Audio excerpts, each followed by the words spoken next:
to the Badaboom podcast. I'm Troy. And I'm Chris. And we're talking about The Boys. Boys season 3 finished up. It was a roller coaster. It was hard to predict what was going to happen at the end of each episode. But Chris, this season was a mess, but like in a great way. Yeah, it was chaotic the way The Boys is chaotic. It was a mess in terms of just like the amount of crazy shit that was going on. But structurally, story-wise, it was well put together, pacing. And I will say, towards the end, they did pack in a lot of things. But, in the previous 2 seasons, they did a lot of that too, so that the following season could have a lot of those storylines, followed through on. And this season was no different. We got a couple of cliffhangers where I'm like, I have no idea where this show is going. I don't know who's going to end up on top, but I know Homelander's got to go. Yeah. One of the biggest moments for me was when, just like out of nowhere, they're like, oh yeah, hey, we killed Supersonic. And I was like, no, like that was going to be how they were going to take him down. They were going to recruit other members of the 7 and they were going to take him down. It, like, the dude was in it for like 2 episodes and just like destroyed Starlight with it. I couldn't tell where the season was going to go after that. I think that the show does a good job of kind of like trading places with who has the upper hand.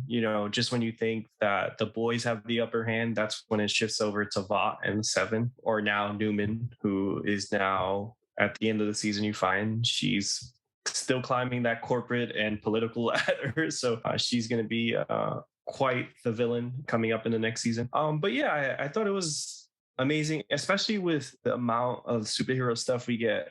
Like for a story to have a solid pacing to satisfy you in the best way, story-wise, with ridiculousness, but also kind of like giving you something to look forward to is great. And listening to some interviews with Eric Kripke, who is the showrunner and creator of the show, a lot of this, because there's so many threads, a lot of this will lead into the spin-off show that's set on that, that college campus of young Compound V superheroes and stuff. So I'm excited to see which storylines from here that tackles, and then also how that leads into season 4 of The Boys.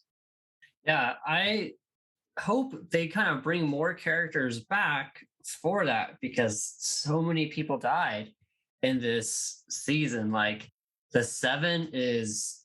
No, I would say there's only one person that was really important that died, and that was Black Noir.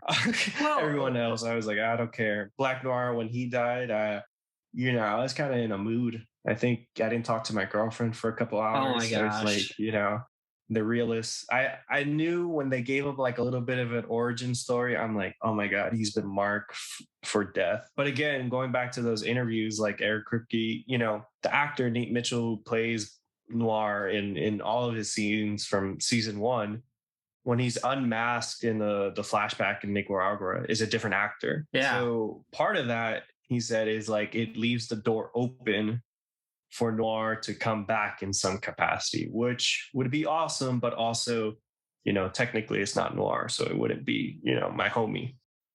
Yeah, and we'll see. Like, dude, like Vought's got tons of crazy stuff happening. Like in the comics, Noir is technically a clone of Homelander, and obviously we're not really sticking to the comics in this, so there's tons of doors that could get opened up. But remaining members of the 7 at the end of the series or the season, it's Homelander, the Deep, and A-Train. Like Queen Maeve, she didn't die, but she doesn't have powers, so she's not real. They like kind of like say she's dead. She's not dead. They have evidence. They delete it, whatever.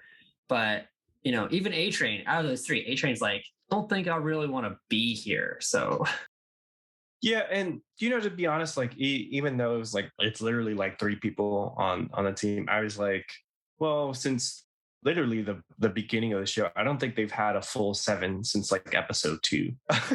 So it's like one of those things, and I think really the 7 has really become the one. It's Homelander, Yeah. He's amassed power and popularity, and he's consolidated control, whereas he was very much being controlled by Vaught and others. He's now realizing, like, wait, why should I listen to anyone? And now that he's able to kind of get Ryan on his side, he's like, listen, I have my son, I have someone that loves me, I have fans that love me, I can kill someone in public and they'll still cheer for me. So now he's more powerful and dangerous than ever. And I'm excited to see the implications of that in the seasons going forward. Yeah. Going forward, we have Butcher kind of, he's told you have about like a year to 18 months to live. So I wanted them to do this in this season, and maybe they'll do this in the future. I was really thinking they were just going to give him pure compound V, not the temp stuff, just regular compound V, and it would heal him. So maybe they'll do something like that in the future. But I definitely think Stan Edgar is going to show back up and kind of act like Mallory Grace kind of was, being like, hey, I have this mission, I have this intel for you. Here's how you could do this, here's how you could do that, and play a more pivotal role in the next season, I hope. What's great about The Boys is that even though it's only 8 or 9 episodes a season, Kripke really comes from that, network TV background, doing Supernatural all those years. And the way he's able to, and his writers are able to structure the season, it's like they never really closed the door on anything, so people could always come back, or in interesting ways. Like when I saw the trailer for this season and I saw the 10th V, I'm like, that's so uninteresting, this is gonna be whack, this is gonna be corny, it's run its course. But like the way they're able to play it out with the performances, the writing, all that stuff, it comes together where it's like, it may have seemed ridiculous on paper, but it works. So like, for example, like Maeve should have probably died when she she pushed Soulja Boy through that window.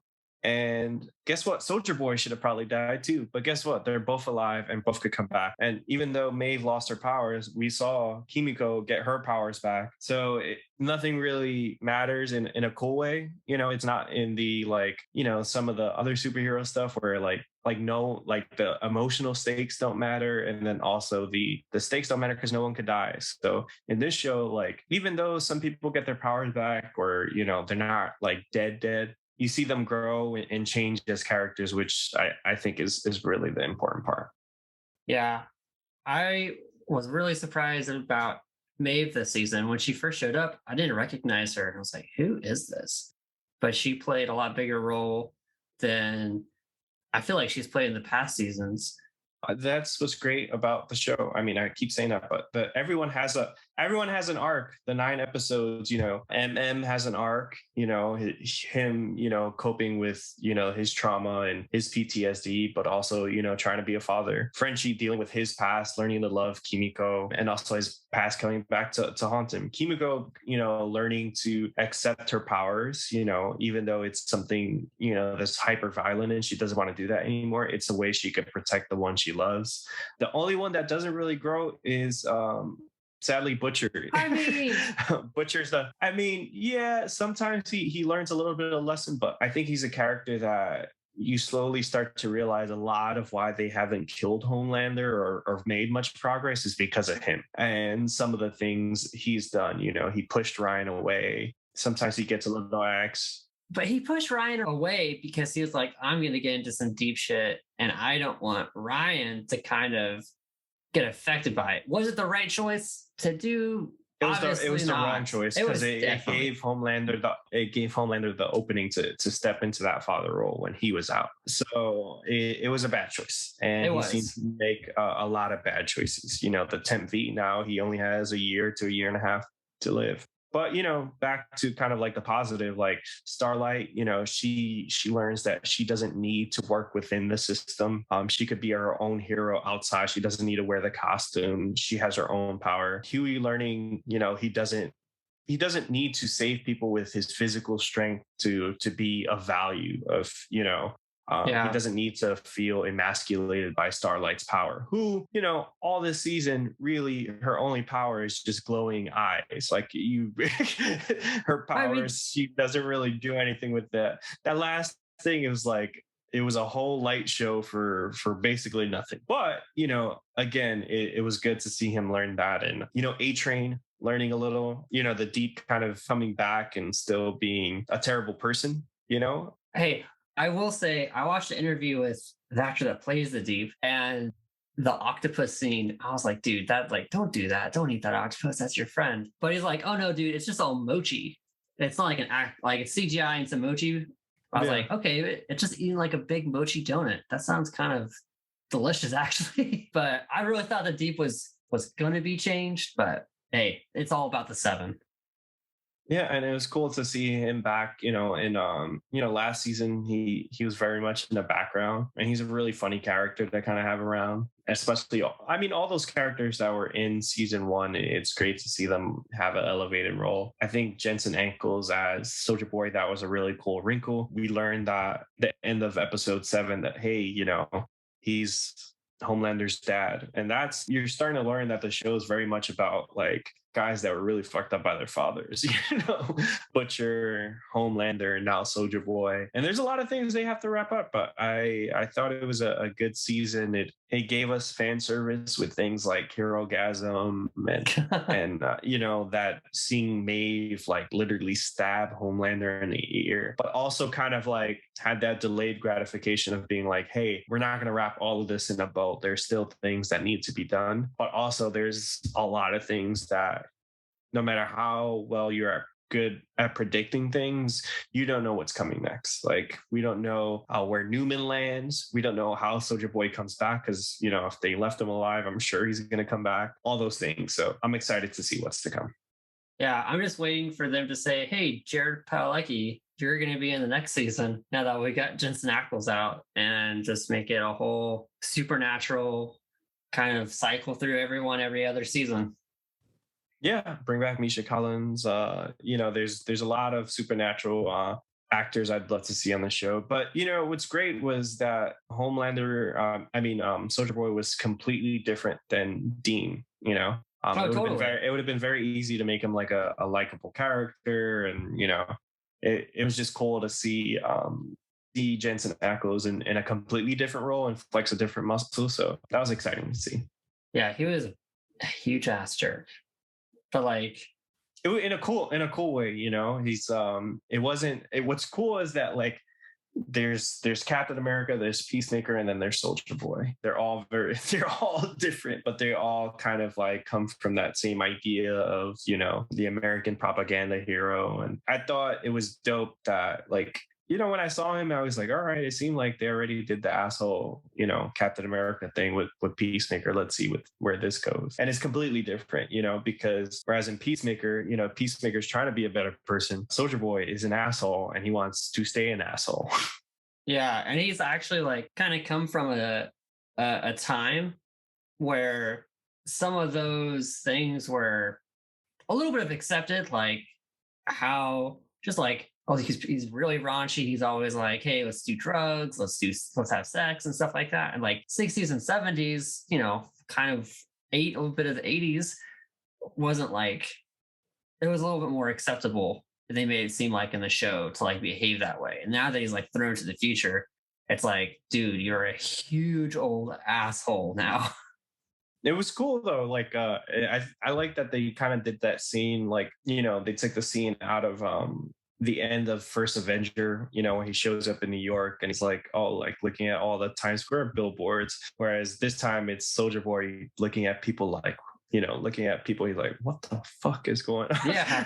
What is that? Like, what is it? It's like, what is that? It was just cool. It's cool that the show is satirical, is it's making it's really spoofing a lot of celebrity culture, superhero culture, pop culture, but it still is very much like its own thing that's character driven. Yeah, and I can't wait to see what happens in season 4. We know everyone is kind of going to be working with or for Butcher. Soulja Boy's tied up. The boys are back. I think we've used that. It's like, it literally, the boys are back. This whole season, they were kind of fragmented, but this, it seems. And also, Starlight is a part of the boys full time. She's no longer a double agent. That'll be an interesting dynamic to see. I gotta say, my favorite audio clip recently is just Carl Urban saying, "Me and the boys," and then whatever he wants to say after that. Just that phrase when he says "me and the boys," I'm like, I know that's the title of the show. I know that sounds kind of cheesy, but Carl Urban has just totally knocked this role out of the park. And anytime I hear someone say "me and the boys," that's just what I'm going to be thinking of, is Carl Urban being a badass and telling someone, if they don't do this, me and the boys are going to come down and have some fun. Even though he has not grown as a character, I love Butcher. It's such a great performance. It's always fun to see him and kind of like see what insults he's able to come up with. That's always like something impressive to watch. And you know, that smile he gets when he's about to like, you know, fuck up a soup, is he should be nominated for an Emmy just for that little smirk he gives. For sure. For sure. Well, and you can keep hanging out with the boys, Chris and I, on the Badaboom podcast by subscribing on Spotify, Apple Podcast, or wherever you listen. Tell us what you liked about the boys, what you want to see coming through on season 4. We're on Instagram, TikTok. Hit us up on Twitter. We're pretty active there. And on our new YouTube channel, where you can subscribe, listen to podcasts there, but also, more importantly, get in the comments and share your thoughts. And until next time, bada boom. Bada boom.